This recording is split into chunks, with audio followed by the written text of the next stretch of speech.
سلام، من تعین هستم و اینجا رادیو تصویری راهروه. صدای من از ایران میشنوید.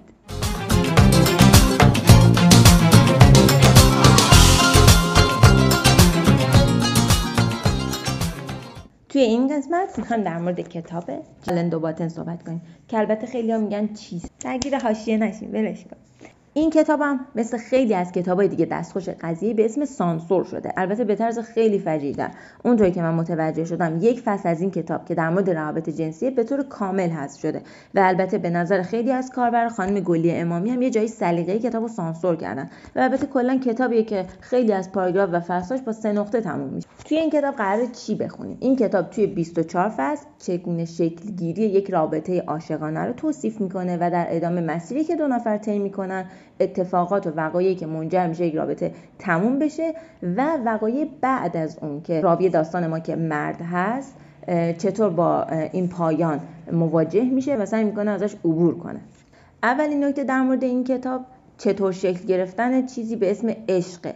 توی این کتاب نویسنده یا همون راوی داستان ما معتقده که هر چقدر که آدم توی زندگی بخواد برنامه ریزی کنه و وقایع رو کنترل کنه، در نهایت مسئله به اسم عشق خیلی اتفاقیه. اونقدری که تمام مسائل زندگی میتونه یه جوری تغییر کنه که به آسونی ما عاشق یه نفر دیگه بشیم. کیا این کتابو بخونن؟ از نظر من اگه میخواید وارد رابطه عاشقانه عاطفی بشید، اگه توی این رابطه هستید، اگه دارید ترکش میکنید، اگه ترک کردید و هنوز خاطرات و اتفاقایی که اونجا تجربه کردید توی ذهن و قلبتون مونده، اگه حتی 2 تا دوست جنس مخالف جنس موافق هستید، اگه تو رابط خانوادگی با کسی مثل خواهر، برادر یا پدر و مادرتون یا فرزندتون توی چالش هستید، به نظر این کتاب خیلی مفیده. صرفا در مورد عشق صحبت نمیکنه، در مورد کسی صحبت میکنه که ما توی یک رابطه به اون علاقه داریم و اونو دوستش داریم و الزاما نمیتونه اون شخص کسی باشه که عشق ماست و قرار با اون یک زندگی مشترکی رو ادامه بدیم. همونطور که توی خیلی از فیلم‌ها و کتاب‌ها و داستان‌ها، افسانه‌های عاشقانه‌ای مثل رومئو و جولیت و خسرو و شیرین، لیلی و مجنون خوندیم و دیدیم، یا توی فرهنگ خودمون تو بازه‌های مختلف زمانی بهمون گفتن و دیکته کردن که عشق یا یک زندگی مشترک مستحکم چیزیه که توی اون طرفین اون یک سری ویژگی‌های مشخص داشته باشن. یعنی مرد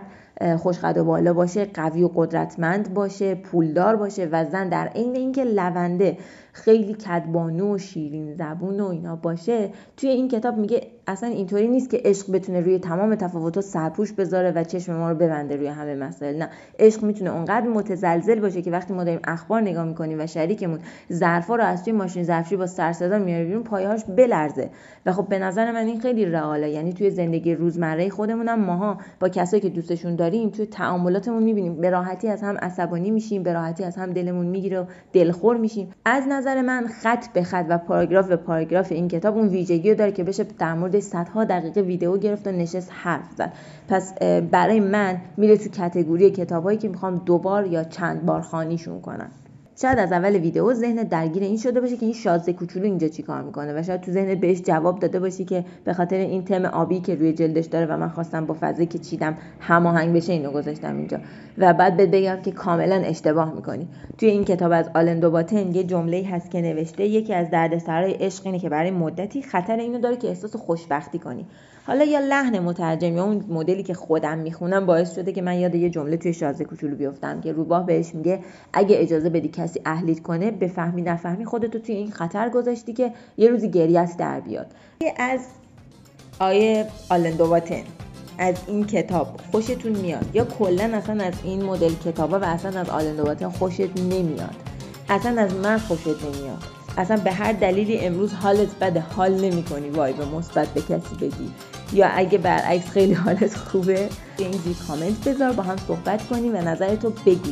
امیدوارم از اولین قسمت از رادیو تصویری راهرو خوشت اومده باشه. اوه ای عاشقان ای عاشقان دل را چراغانی کنید، ای می فروشان شهر را انگور مهمانی کنید. معشوق من بگشوده در روی گدای خانش، تا سرکشم من جرعه‌ای از ساغر و پیمانش.